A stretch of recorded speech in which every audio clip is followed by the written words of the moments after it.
माफ कीजिएगा, साई ने सद्भाव पदयात्रा का किया शुभारंभ। मोवा से गिरदौरपुरी धाम के लिए रवाना हुई यात्रा। मन के एक समान का दिया सामाजिक संदेश।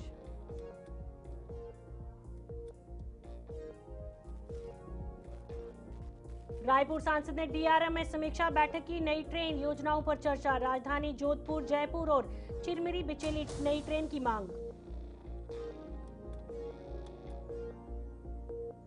रायपुर दक्षिण में 6 विकास कार्यों का भूमि पूजन। बाल कल्याण परिषद भवन का शिलान्यास।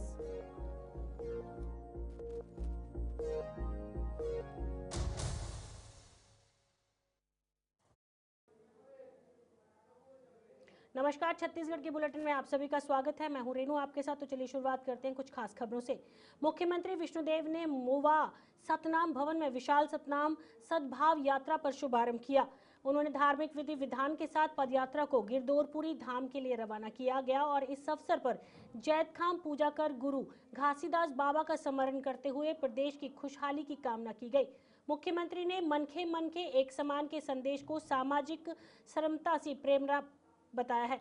18 से 22 फरवरी तक चलने वाली इस पदयात्रा का समापन विशाल मेले के साथ होगा। कार्यक्रम में मंगी गुरु यशवंत साहेब सहित कई जनप्रतिनिधि और श्रद्धालु उपस्थित रहे।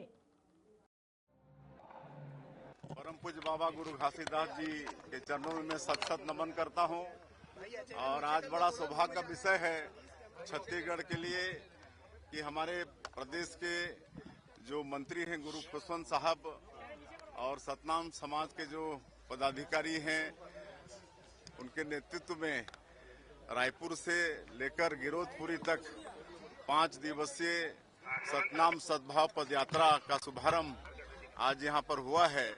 और जिस तरह से पूज्य बाबा गुरु घासीदास जी पूरे मानव समाज को मन के एक समान का संदेश दिए थे और समाज सुधार का काम भी किए थे, उन सब बातों को गुरु खुशवंत साहेब 5 दिन की यात्रा में लोगों के बीच में रखेंगे। बीच में रात्रि विश्राम भी है, वहाँ पर समरसता भोज वगैरह का भी आयोजन है, तो बहुत अच्छा।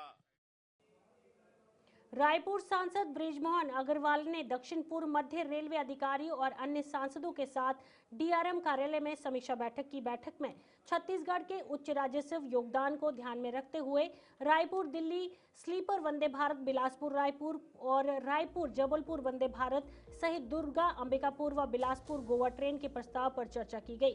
साथ ही साथ राजधानी को 7 दिनों तक जोधपुर, जयपुर, देविका और चिरमिरी बिचेली नई ट्रेनों की मांग की उठाई गई। आज हमने रेलवे की बैठक में रायपुर, बिलासपुर, अंबिकापुर, जगदलपुर, रावघाट रेल लाइन सभी विषयों पर चर्चा की है। विशेष रूप से रायपुर अमृत रेलवे स्टेशन और दुर्ग रेलवे अमृत स्टेशन, इसको जल्दी से जल्दी पूरा करने की बात की है, जिसमें रेलवे डिपार्टमेंट ने बताया है कि 2027 दिसंबर तक दोनों रेलवे स्टेशन को हम पूरा कर लेंगे। इसके साथ में रायपुर शहर में कचना में अंडर ब्रिज बनाने के लिए ओवर ब्रिज का काम तो लगभग पूरा हो रहा है। साथ में जोरा में भी एक अंडर ब्रिज बनाने के बारे में बातचीत हुई है और मंदिर रसौद में जो रेलवे ट्रैक है उसके ऊपर में ओवर ब्रिज बनाने के बारे में भी बातचीत हुई है। और जो हमारी राजधानी एक्सप्रेस है वो भी सप्ताह में 3 दिन चलती है। वो राजधानी एक्सप्रेस को 7 दिन चलाने के लिए हमने कहा है कि रेलवे को आप प्रस्ताव भेजिए। जो साल में 2 बार होती है, तो उसी क्रम में ये इस वर्ष की पहली बैठक थी। माननीय सांसदों के द्वारा स्टेशन डेवलपमेंट, नई ट्रेनों को चलाने, ऐसी सुविधाएं, आधारभूत सुविधाएं जिससे कि आगे आने वाले समय में और ट्रेन्स को चलाया जाना संभव हो सके। उसके अलावा जो व्यवस्था से जुड़े हैं, जैसे साफ़ सफाई है या टिकटिंग के दौरान व्यवहार को लेकर, मतलब एक सामान्य कह सकते हैं कि जो एक कंप्लीट एक्सपीरियंस किसी भी एक पैसेंजर को स्टेशन पर ट्रेन में होता है, उन सभी को कैसे बेहतर किया जा सके, उन सभी से रिलेटेड जो मुद्दे थे हमारे। पूर्व मुख्यमंत्री भूपेश बघेल ने राज्य सरकार पर कानून व्यवस्था बिगाड़ने का आरोप लगाया। बिरानपुर मामले में एसडीएम और तहसीलदार की लापरवाही से वृद्ध आदिवासी की हत्या की घटना को पहली गंभीरता घटना बताया गया है। उन्होंने कहा कि मुख्यमंत्री विष्णुदेव साय और उप मुख्यमंत्री विजय शर्मा के विभागों में अधिकारी निरंकुश हो गए हैं और हत्या व लूट बलात्कार की घटनाएं बढ़ती हैं। महात्मा गांधी पुण्यतिथि और होली पर शराब की दुकानें खोलने पर पैसेबाजी बताया जा रहा है और सरकार पर त्योहार व महापुरुषों की भावनाओं की अपेक्षा का आरोप लगाया। इनको कोई मतलब नहीं है 30 त्योहार से, महापुरुषों की पुण्यतिथि जयंती से भी कोई मतलब नहीं। होली जैसे महत्वपूर्ण त्यौहार जिसमें सभी धर्म के लोग मानते हैं, अब उस दिन भी छुट्टी नहीं रहेगी, बंद नहीं रहेगा, इसका मतलब केवल इनको पैसे से मतलब है। पैसा ही सब कुछ है, इनके लिए और कोई नहीं है, सब कुछ पैसा है। एक बार तो समझ आता है कि हो सकता है कि चूक हो गई, आदेश नहीं निकाला हो, लेकिन जब बार बार उस प्रकार से आदेश निकल रहे हैं तो इसका मतलब ये है कि जानबूझ के सरकार उत्तरित कर रही है। तो सरकार को कोई किसी की भावना। रायपुर दक्षिण विधायक सुनील सोनी ने जोन 4 के ब्रह्मपारा, स्वामी विवेकानंद सदर बाजार और मौलाना अब्दुल राउफ वार्डों में 6 नए विकास कार्यों का भूमि पूजन कर शुभारंभ किया। विधायक निधि से लगभग 50 लाख की लागत से ये कार्य किए जाएंगे। इसके अलावा स्प्रेशाला में छंग राज्यपाल कल्याण परिषद भवन का शिलान्यास भी किया गया, जिसकी लागत लगभग 5 लाख है। और इस अवसर पर परिषद के महासचिव चंद्र शाह, कोषाध्यक्ष इंदिरा जैन और हरजीत सिंह जुनेजा ने श्रीफल और शाल देकर विधायक का अभिनंदन किया।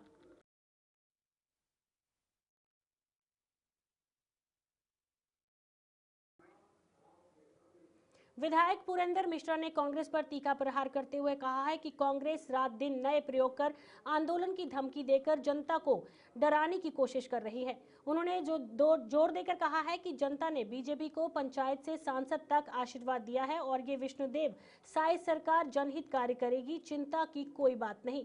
विधायक ने कांग्रेस पर तंज कसते हुए कहा कि आबकारी में 3200 करोड़ के भ्रष्टाचार करने वाले हमें बुद्धि न बताएं, भगवान और राम जी ने बुद्धि दी है। रात दिन नए नए प्रयोग कर रहे हैं, नए नए आंदोलन करने की चेतावनी दे रहे हैं और हमको डरा रहे हैं। जनता जनार्दन ने भारतीय जनता पार्टी को पंच से लेकर के पार्लियामेंट तक आशीर्वाद दिया है और जो जनता का हित का काम है वो विष्णुदेव साय सरकार करेगी, इसमें कोई बात की चिंता करने की जरूरत नहीं। और हमको आबकारी में 3200 करोड़ का भ्रष्टाचार करने वाले हमको बुद्धि न बताएं। राजस्व मंत्री टंकराम वर्मा ने भू अभिलेखक नियमावली का विमोचन करते हुए विभाग में पारदर्शिता और सुधार का दावा किया। पेपर लीक मामले की पूरी जांच ईओडब्ल्यू को सौंपते हुए दोषियों पर सख्त कार्रवाई करने का आश्वासन दिया गया। मंत्री ने बताया है कि पिछली सरकार का 152% नियम सप्ताह कर अच्छी जमीनों की बिक्री पर रोक लगाई गई है। डिजिटल किसान किताब लॉन्च कर रन पुस्तिका की आवश्यकता खत्म की गई।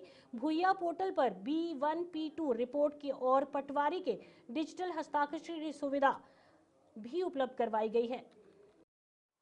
देखिए, छत्तीसगढ़ में हमारे यशस्वी मुख्यमंत्री माननीय विष्णुदेव साय जी के नेतृत्व में, उनके मार्गदर्शन में काम कर रहे हैं और मैं ये कहना चाहूँगा कि राजस्व विभाग में हमारे माननीय मुख्यमंत्री जी के निर्देशन में बड़ा सुधार इन 2 साल में हुआ है। और आज ये प्रसन्नता का विषय है कि हमारी जो किसान किताब की जो पुस्तिका है उसको डिजिटल कर रहे हैं। पहले मैनुअल के लिए लोग भटकते थे, किसान परेशान होते थे, उसमें समय, शक्ति, ऊर्जा सब लगता था। आज इसको डिजिटल किसान किताब की आज शुभारंभ कर रहे हैं। इसमें किसान को भटकना नहीं पड़ेगा। इसमें डिजिटल किसान किताब अब भूया पोर्टल जो हमारा है उसमें B1 और P2 रिपोर्ट के साथ उपलब्ध रहेगी और किसान जब चाहे अपनी आवश्यकता के अनुसार समय के हिसाब से आसानी से अपनी ज़मीन की सारी चीज़ें देख सकते हैं, उसको डाउनलोड कर सकते हैं। और ये डिजिटल किसान किताब जो है इसमें भूया पोर्टल से ये अपडेट हमेशा होते रहेंगे। इनसे किसानों को जो संशोधित जानकारी है खरीदी बिक्री का सारा अपडेट उनको मिलता रहेगा। ये किसान किताब पुस्तिका जो है पटवारी का डिजिटल हस्ताक्षरित होगी और किसानों को प्रमाणित प्रति प्राप्त करना और भी आसान हो जाएगा। तो अभी 2 साल कांग्रेस वरिष्ठ प्रवक्ता धनंजय सिंह ठाकुर ने भाजपा सरकार पर शराब प्रेम में अंधी होने का आरोप लगाया। उन्होंने कहा है कि सरकार का नेतृत्व पतन हो चुका है और उत्तरदायित्व भूलकर मुनाफाखोरी और काली कमाई पर केंद्रित हो गई है। ठाकुर ने महात्मा गांधी की पुण्यतिथि समेत महत्वपूर्ण अवसरों पर शराब बिक्री निषेध हटाने के फैसले को शर्मनाक बताया। भाजपा की सरकार का नैतिक रूप से पतन हो चुका है और शराब प्रेम में इतनी अंधी हो चुकी है कि अपने उत्तरदायित्व को भूल चुकी है। सरकार का उत्तरदायित्व होता है, जिम्मेदारी होती है लोगों को नशा से दूर रहने के लिए प्रेरित करना, पर इनकी मंशा तो ज्यादा से ज्यादा शराब बेचना है, शराब से मुनाफाखोरी करना है और काली कमाई करना है। राष्ट्रपिता महात्मा गांधी जी के पुण्यतिथि के दिन जो मदिरा विक्रय निषेध रहता है, अब सरकार ने फैसला किया कि उस दिन भी वो शराब बेचेंगे। आखिर सरकार किस हद तक नीचे गिर सकती है, ये इसका प्रमाण है। कांग्रेस पार्टी मांग करती है कि राष्ट्रपिता महात्मा गांधी जी के पुण्यतिथि के दिन जो मदिरा विक्रय निषेध रहता है और अन्य 2 महत्वपूर्ण दिनों में जो पूर्णतः शराब बिक्री बंद रहती है, उन्हें पुनः लागू किया जाए और सरकार को शराबबंदी की दिशा में आगे बढ़नी चाहिए। नशा मुक्ति के लिए लोगों को प्रेरित करना चाहिए, न कि नशाखोरी को, शराबखोरी को बढ़ावा देना चाहिए। इस सरकार पूरी तरीका से कलेक्टर अविनाश मिश्रा ने कृषि विभाग की समीक्षा बैठक लेकर धान खरीदी और एग्रीस्टेक कार्यों की सराहना की। अधिक किसानों की योजनाओं से जोड़ने के लिए निर्देश दिए गए। प्रधानमंत्री आशा योजना के तहत चना खरीद के लिए नई सीमावती का गठन किया गया और गुणवत्ता पर जोर दिया गया। पशुपालन, औद्योगिक और बेकिंग योजनाओं की प्राथमिकता समीक्षा करते हुए जल संरक्षण और कम पानी वाली फसलों को बढ़ावा देने के निर्देश दिए गए। उसके बाद ही फिर आगे के प्रोसेस तो मिनी का दिखना भी चाहिए ना एक्चुअली। देखो, रायपुर पुलिस कमिश्नरेट और फेरबदल के तहत सिविल लाइन थाना प्रभारी के पद पर निरीक्षक यामन देवगन को नियुक्त किया गया। उन्होंने आज दोपहर औपचारिक रूप से चार्ज ग्रहण किया और पूर्व प्रभारी दीपक पासवान को लाइन अटैच कर दिया गया। ये आदेश पुलिस अधिकारियों द्वारा जारी किए गए हैं। सिविल लाइन थाना शहर का संवेदनशील क्षेत्र माना जाता है। ऐसे में नए प्रभारी से कानून व्यवस्था की ओर मजबूत करने की अपेक्षा जताई जा रही है। ये फेरबदल पुलिसिंग में नई गति लाने की दिशा में महत्वपूर्ण कदम माना जा रहा है।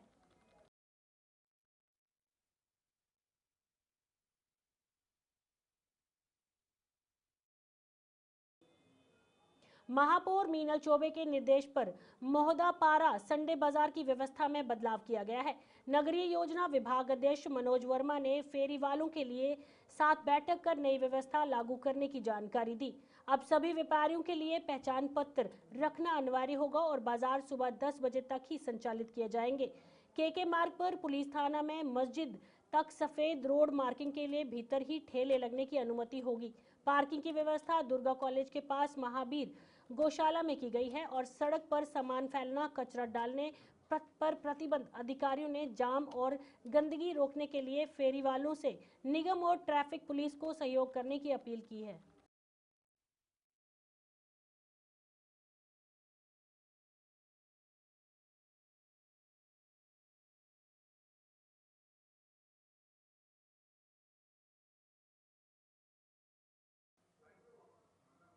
छत्तीसगढ़ के प्रथम प्रवास पर शिरोमणि गुरुद्वारा प्रबंधक कमेटी के अध्यक्ष हरजिंदर सिंह धामी का छत्तीसगढ़ सिख समाज ने हार्दिक स्वागत किया और सम्मान किया।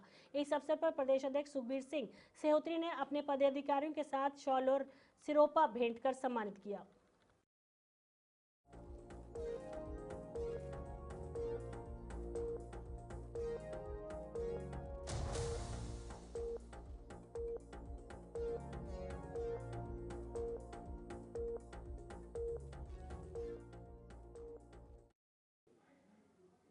रायपुर प्रेस क्लब खेल मंडई में तहत स्वयं कुलदीप निगम स्मृति इंटर प्रेस क्रिकेट टूर्नामेंट का महिला फाइनल सुभाष स्टेडियम में खेला गया।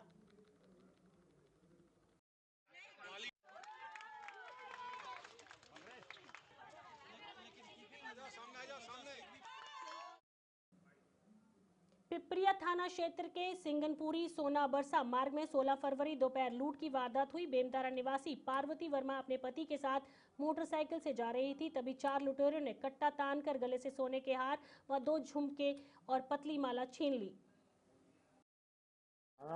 पिपरिया में प्रार्थिया पार्वती वर्मा के द्वारा, जो कि साजा थाना क्षेत्र के रहने वाली हैं, इनके द्वारा रिपोर्ट दर्ज कराई गई थी कि 4 लोगों ने इनके साथ एक केसडब्ल्यू से जब सोन बरसा की ओर जा रही थी तो इनके साथ घटना कारित की है, जिस पर से 2 आरोपियों को गिरफ्तार कर लिया गया है, जिनके नाम पवन कुमार और मोनू उर्फ मंजीत हैं और दोनों उत्तर प्रदेश के रहने वाले हैं। और इनसे एक कट्टा बरामद हुआ है और 2 आरोपी वहां से मौके से फरार हो गए, जिनकी गिरफ्तारी के लिए बागनदी और डोरागढ़ में पुलिस ने अंतर्राज्यीय अवैध शराब तस्करी पर 2 छापेमारी की। इस दौरान 29 पेटी एमपी शराब और 2 लग्जरी वाहन जब्त किए गए। कार्रवाई 6 तस्कर दबोच लिए गए। शराब तस्करी के संबंध में शिकायत आदरणीय एसपी मैडम के दिशा निर्देशों मार्गदर्शन में साइबर प्रभारी हरिंदर कुजूर साहब एसडीओपी डोंगरगढ़ केसरी बलौद नगर के हृदय स्थल में गंगोत्री रिसाइन मिल स्थानीय शहरवासियों के लिए परेशानी बनी है। मिल से निकलने वाला काला धुआं और स्टेट घरों में जमा हो रहा, जिससे लोग छत पर कपड़े भी नहीं सुखा पा रहे। मिल के पास बस स्टैंड और चौपाटी पर रोज सैकड़ों लोग आते हैं, जहां खाद्य पदार्थ प्रदर्शन से मिलकर स्वास्थ्य के लिए खतरा बढ़ रहा है।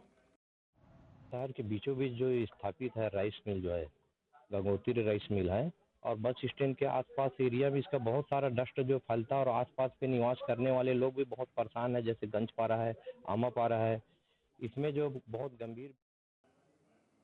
प्रार्थी समर्थन बडरिया ने दावा किया है कि यश राजेश शाह ने तजनिया में एक सोने की खदान दिखाकर निवेश का लालच देकर मुकुल चोपड़ा के साथ मिलकर भागीदारी अनुबंध कराया और 1.90 करोड़ रुपए ठगे।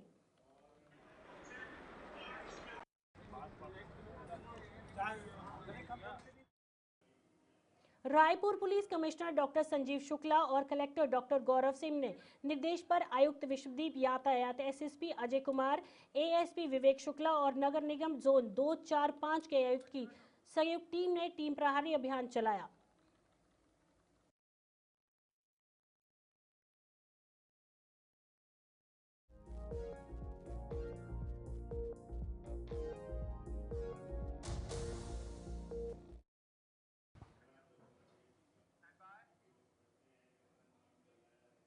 छत्तीसगढ़ के इस बुलेटिन में फिलहाल इतना। इसी के साथ दीजिए इजाजत। नमस्कार।